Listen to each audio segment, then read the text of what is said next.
Yeah, folks, Massey Dave, Monday morning. Hope you're all well. Hope you all had a good weekend. Folks,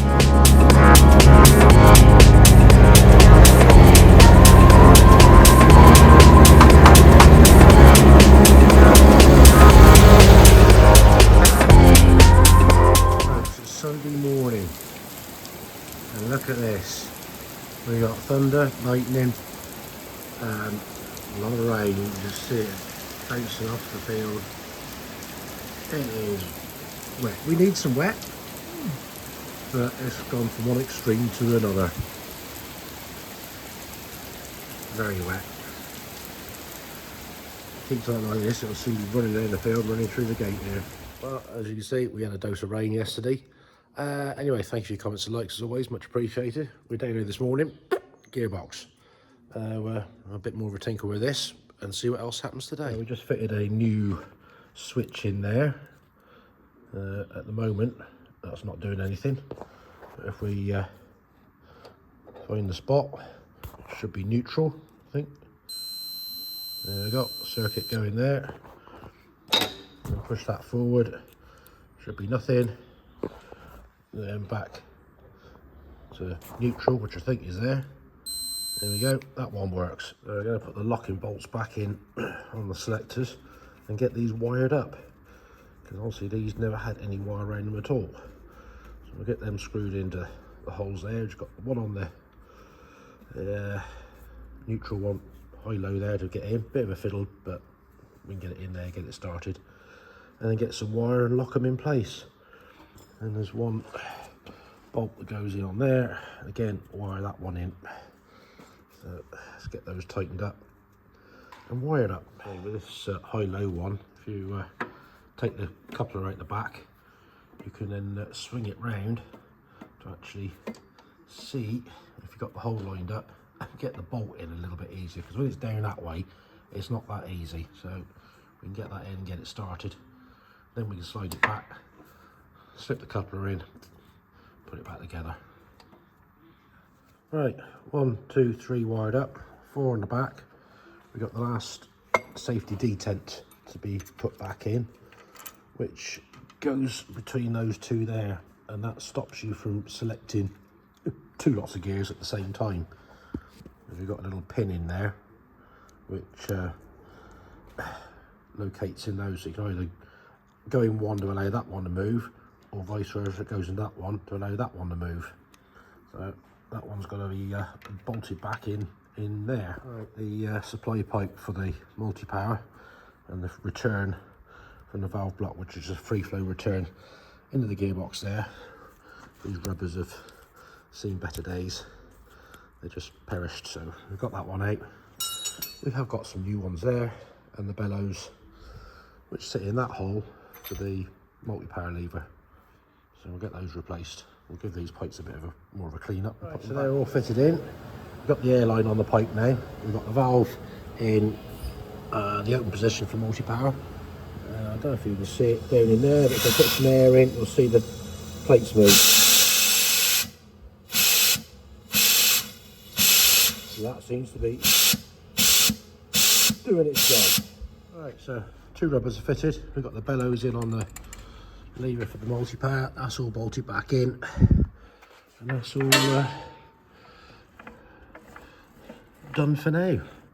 Make a start on that bit down there, get the seals replaced and the outputs for the PTO and the drive shaft, and have a good visual of everything. The old seal hooked out, got a new one here, and we just that is a nice fit on there.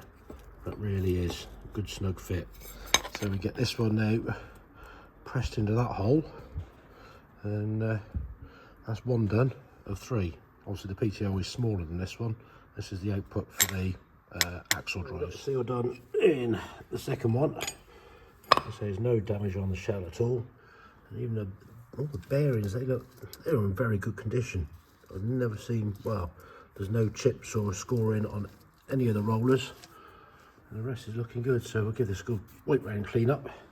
That can go back on. That goes to seal around the washer, and yeah, so when we took this one apart, that unscrewed rather than the nut, so we got that sorted out. I found the replacement PTO seal, a double lip one, And so we took the flange off.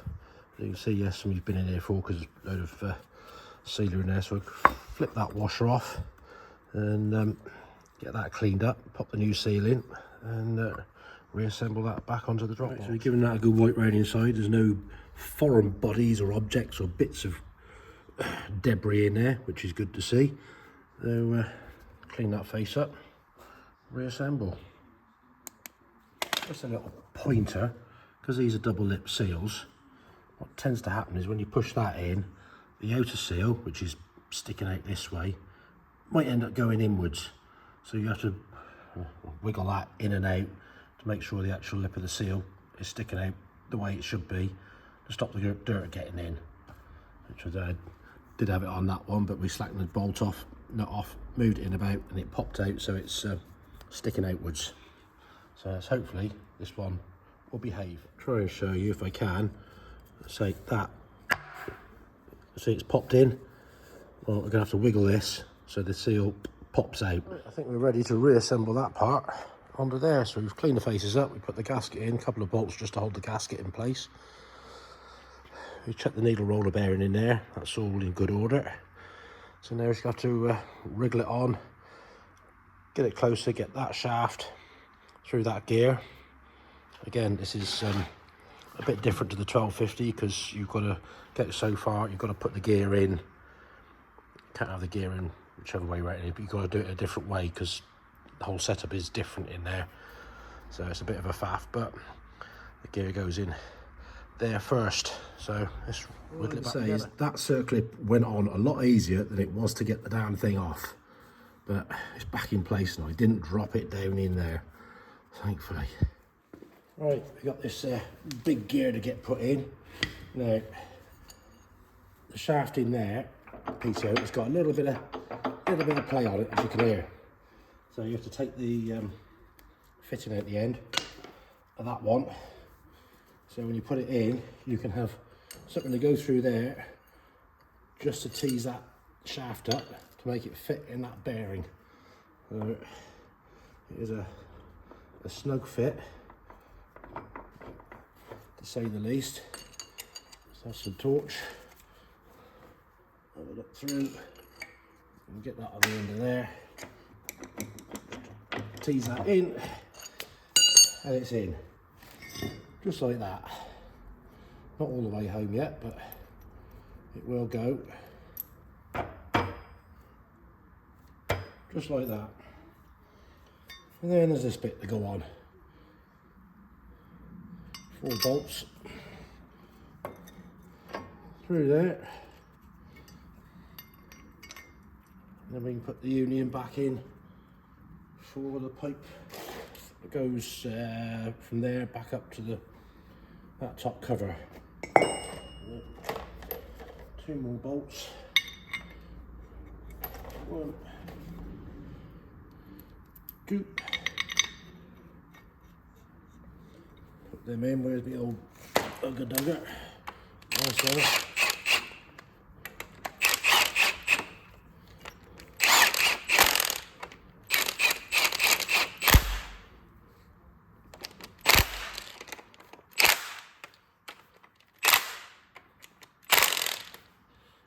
And we'll just check him with a spanner. And we'll clean that one up, put a little bit of seal around it, and you can go back on the said top one there. Glasses on, see what I'm doing. Again, this part is, as far as the 1250 is concerned, it's the same, but it's not. One of the unions in the inlet side, which will be this side, has got a restriction, whereas that one is just full bore through. So yeah, restriction in that, which puts the back pressure into the system to give you your well, pressure in the system for the multi-power and diff lock circuit, because they're wired up totally different, wired up, plumbed up. That those in totally. There's a nut.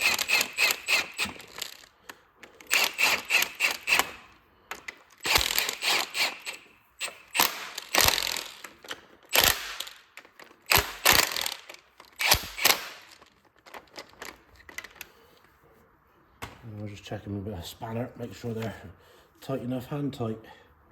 And then we can put the fitting back in under there. Just like that. Right, the old clutch release bearing, he is a bit loud. So we have a new one here in a box. So we'll get that put onto that. And that should be a lot quieter than what that one was. We've got all that back together now. Wired up in there, clutch release bearing on, springs are on. So we've done on that bit. Now we've got a pipe that runs from there up to here. Got to make a new fending pipe. Rather battered and bruised, not looking the best. So we have a new piece of pipe here in the bender. We'll get it bent to shape, then we can cut these ends off there and there and put them on and flare some new fittings ends on them. So we got it in the bender. We can slowly pull it round, nice and slowly. We need to get a bend to match that somewhere. So we'll offer it up, bend it a bit, offer it up till we get the right angle. Bend in there. Yes, it's long. We know that because we've got to cut it down. We get that lined up on there and just pull this round.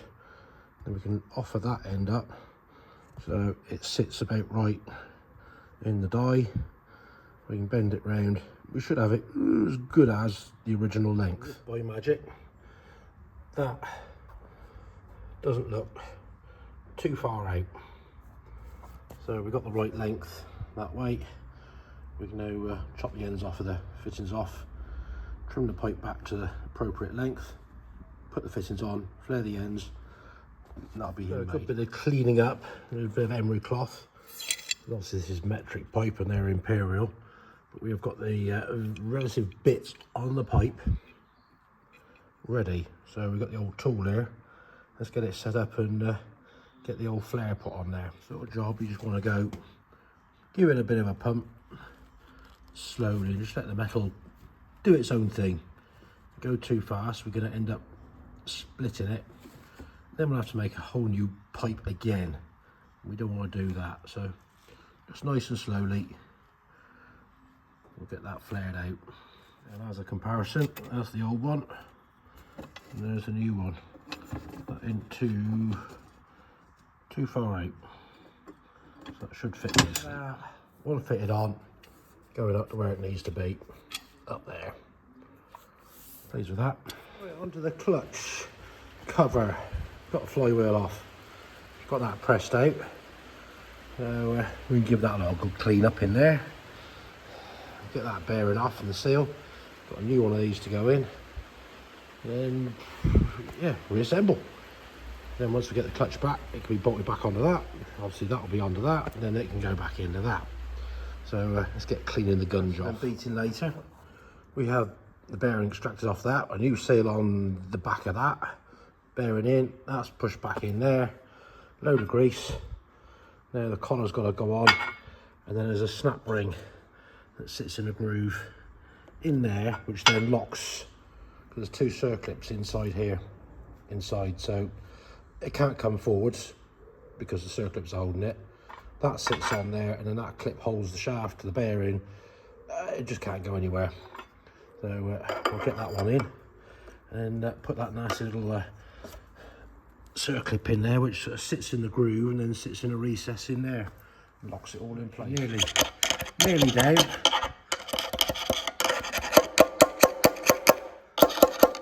Persuasion, that will go in the groove. Finally, it went in. Now new seal can go on there, and that just fills the gap between that and that. So get a bit of lube on that one and tap that one. That's all back together. Just got to get a spigot bearing to go in there because I haven't got one left in the box. But ain't too bad today. Get that finished off and back together. Pipe made. That stripped down. Replace the shaft in it and brought it back together. Nice grubby hands as usual, but there we go. That'll do for today. Hey folks, it's the Tuesday morning, I think. Yeah, so we got this bit off of the pallet. In the throes of trying to winch it down, get it back the right way out because it was stood up on its back end. So we can get it down, get it squared up, lifted up properly, get the frame under it, we can make a start on looking at that. Finally got it on there. At least we can start working on it sensibly. Let's just get on with it. We've obviously got to make a new one of these. He's all twisted to pieces, battered and bent and bruised. So we've still got the pipe bending stuff out, so might make one of those first. And I'll see if I've got any spares of these fittings, and I can make the proper pipe up for the back of that one. Yeah, obviously this one's on dry brakes. Later pump in there because the lever's sat behind the arm there on the control valve. Can't see anything jumping out at me as a problem at the moment, but until we get it all pulled apart, we won't know. Obviously trumpet's going to be coming off, brakes to be done. Let's see what state the oil seals are in there, whether there's any contamination on the dry brakes. Right, so we've got a new pipe folded up. That fits on those two bits there. Lines up about right. So now we can get the flares, get the unions cut off the old pipe there, flared up, and just put it on, tighten it up. First bit done. Well, that's got that made. I had a bit of a job getting the old fittings off the old pipe because they were pretty well stuck in there, and of course this end was all mangled up, but it's on, it's fitted, job's done. We've got into the top of it now, we've got that removed. Say somebody's been in here before because this pipe here, it's got some marks on it. Look, somebody's had some pliers or something around there. That fitting looks quite new, so it's been replaced perhaps. Don't know, another story to tell. Yeah, so we'll get this unbolted and get this trumpet off. That's a bit black coming out of that side. Not flowing very quickly. And we have got the other side from draining. That's not quite as black, but it's yeah, it's coming out. Got around to getting this one out, yeah, because I've got to drain the oil out. So we'll strip some of this out. But yeah, somebody's been here before. Into the gasket in here. Don't know how long ago or what this came apart for, but obviously telling by this lot here, it's had some work done. Right, we've finally got this bit unbolted and it's coming apart.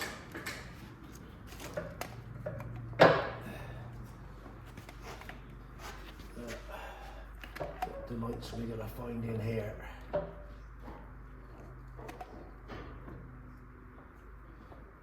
on, slowly does it.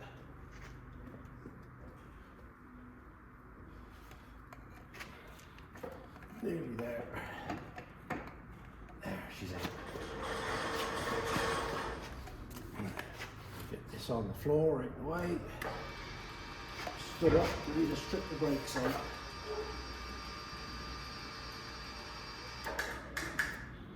Wait, I have to excuse my fat ass a minute. Get that cable out the way. Oh. It's off. What we got in there? Let's have a look, shall we?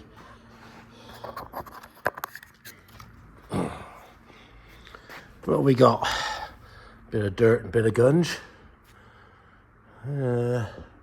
Can't see anything underward. What's that? No, that's just gunge. Gunge. Looking okay so far. Anyway, that's the diff lock side. So we can start by getting this apart. Right, well we got the retaining screws out of there. We got the pin out of the diff lock. Let's see if we can get this prised up and see what delights we've got inside here. Yeah, always a bit of a faff getting this apart, get off the splines. Oh, hang on, let's chuck that in the tub, out the way. Wiggle this off. Oh, come on. Ooh, and it's up. Lovely. Delightful. That looks nicer otherwise. Oh.